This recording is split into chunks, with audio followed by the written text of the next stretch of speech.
like Nick, the best or nothing. Well, quite an interesting night at the Nick Wright household last night. Quickly, hold on, real quick. Colin, I'm sorry, I have to congratulate you. What? Can I tell the audience? Big night for you last night. Yeah. Because best I can tell, you picked the Blazers and the Lakers to win the series. So congrats. He couldn't lose. You were watching it, probably a drink in both hands. Yeah. So I was happy for you, but go ahead. I still think the Lakers will win the series, but let's be honest about this. Players don't change. AD was not a great late game player in New Orleans. He's not a great late game player for the Lakers. You have to acknowledge this. LeBron has to carry this team in the fourth. AD's disappearing act now is a trend, Nick. This is what he is, right?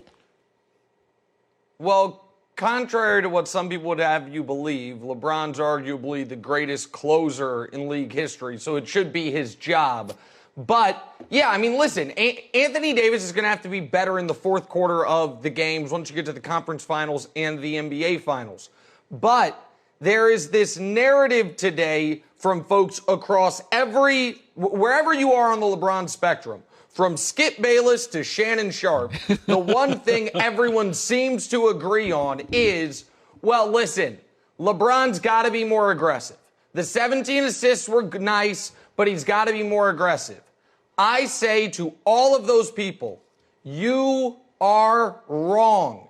LeBron James is not playing to beat the Blazers. He is playing to win a title. And the only way the Lakers win a title is if by the time they face their toughest opponents, Kuzma and KCP and Danny Green and Anthony Davis, are all feeling good about their games, hitting shots, and in rhythm. LeBron knows the three highest scoring finals of his career. You know what they all have in common? They're all losses because his teammates let him down. So this idea that LeBron, I heard you talking, Hassan Whiteside scared him off. I think it's more he understood what he understands, what the Lakers need not to win 4 games against Portland, but to win 16 games over the next 8 weeks. And that is guys who right now are not in rhythm, get in rhythm. Now, if they're down 3-1 in the series, then I think his approach would change because it becomes break glass in case of emergency. But down at 0-0 or even down 1-0, I think LeBron's approach is going to be the exact same. Distribute, get other guys going. Yeah. Well, it doesn't matter to me because I picked both teams, so I feel great about the whole series. Yeah, true. Correct. You're in a win-win. You can't lose. So I said this, the difference between Patrick Mahomes and Lamar Jackson, they're both talented. But I never feel if Mahomes is down 24-0, I'm like, oh, he's more dangerous. Because now Andy Reid's like, all right, kid, save us. With Lamar, I don't feel that way. He got down by 10 to Tennessee in the playoffs, third quarter, and I'm like, okay, this doesn't feel the same. Giannis has a little bit of that, is that from behind, he's marginalized. And I watched yesterday, Nick, the Bucks defense, and I don't know the answer to it, it's not as suffocating, and they're going to play from behind in games. Do you think it's a problem? This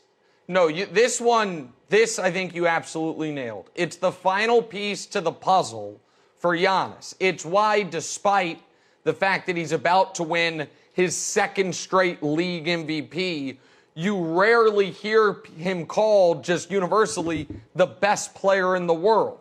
Because as great as he is, as dominant as he is, there is a bit of a, oh gosh, this is embarrassing. What was the thing that hurt Superman that made him kryptonite? I don't know the words. Kryptonite. I don't know comic. Thank you. There is a bit of a kryptonite, and it's one NBA guys have to deal with all the time, which is we're losing and got to come back. I think the Lamar comparison is a very apt one. There is, as great as Mahomes is, you could argue there is no quarterback in the league you would rather have with a 6-point lead than Lamar Jackson. Right. Because he can do everything. And as great as LeBron is, as great as James Harden, Kevin Durant are, you could argue that if you're up 8 midway through the fourth quarter, there's nobody better to have than that guy right there. But the flip side to that question is, what if you're down 8?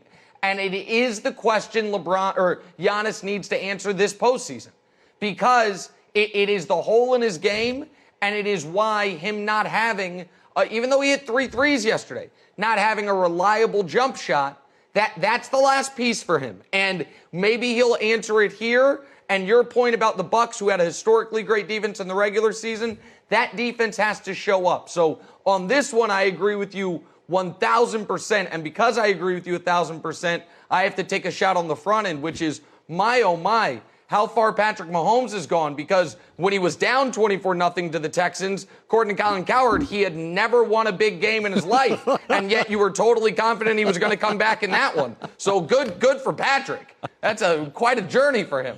Speaking of journey, Westbrook's been around a while. I don't know if you noticed this last night, but this was the best Houston looked in the bubble. They actually were great on threes because the world's worst three-point shooter wasn't playing. And it is funny how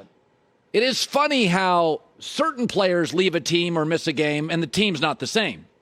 Westbrook leaves Houston, and last night there is no question. They were virtually flawless. They hit threes. They played defense. They were intense. You didn't notice that at all? No, listen. I think you raise a really good point that if a guy leaves a team and you look at the team's record the year before he got there, and it's better than the year he was there, and then you look at the team's record the year after he left, and it's better than he was there, you start to question his impact. Now, that player I'm describing is your future GOAT, Kawhi Leonard, not Russell Westbrook. But for the sake of the discussion, I'll bring it back to Russell Westbrook. All right. Listen, Harden, this is not about what Russ does or doesn't do. This was about James Harden once again reminding people. You can argue about his playoff chops. You can argue about his clutch gene. You can argue about his watchability. He is one of the 5 greatest scorers of the last 50 years, and if you think differently, you're wrong. Like, that's what last night was about. Also, here's something we're not hearing this morning or this afternoon about the Rockets, and I'm shocked. They got out-rebounded by double digits. So, I think that counts as half a loss or something, because every time the Rockets lose, we talk about rebounding margin. But they won, so it's like, oh, who cares? Harden's awesome. Listen, they can beat Oklahoma City without Russ because Harden is that great. They can't beat the Lakers without Russ. And I do think that even though Russ obviously is not a good three-point shooter, Russ's penetration makes the defense collapse and allows guys to get open threes. As great as they were last night, I don't know if you can expect that type of performance from Jeff Green and the like once again. So I said this before, is maybe it's because I'm manipulative that I can spot manipulative. But I am supposed Very manipulative, by the way, very. America. A professional manipulator, if you really think about it. So I'm supposed to believe the NFL's most manipulative coach. When asked if, would you think about rotating quarterbacks? He's like, golly, good question. You bet, super duper. I'm on it. Really? Cam Newton and Brian Hoyer, and they're going to go back and forth. Are we not watching what's happening? Belichick is now answering patiently ridiculous questions. He's a historian to the league, but knows suddenly now platooning quarterbacks is a good idea. Is it because I'm manipulative? He clearly has a plan to get one of the 3 great quarterbacks next year, and platooning quarterbacks is a way to ensure you're not going to have a great record. Nobody says tanking. We don't tank in football. You don't tank in hockey. It's too, there's violence. But you're seeing some of this, right? Like Belichick suddenly Mr. Nice JV coach that wants all 4 quarterbacks to play. And by the way, if guys opt out, it's all about family first. Doesn't it feel a little fishy? A little? All right. So here's the part where I can't follow you down this path. All right. If he were honestly considering platooning quarterbacks, I feel like he would dismiss the question.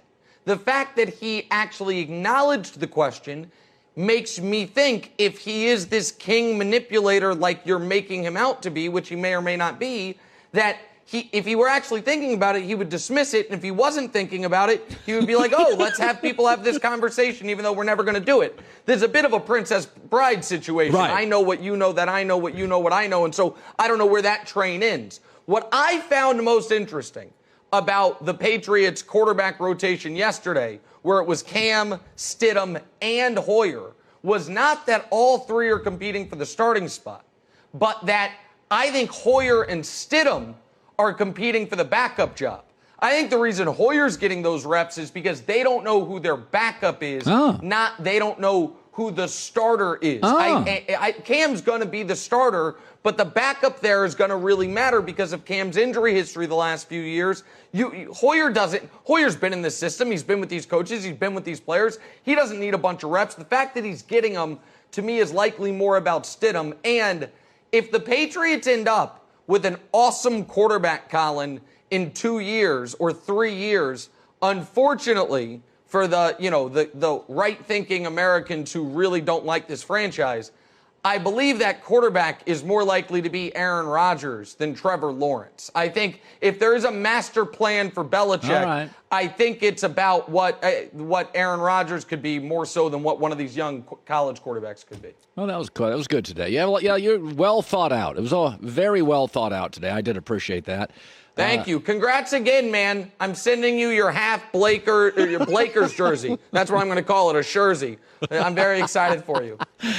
Get out of here, you jerk. All you do is mock me. It's very hurtful, very painful. Nick Wright, first things first. Good stuff.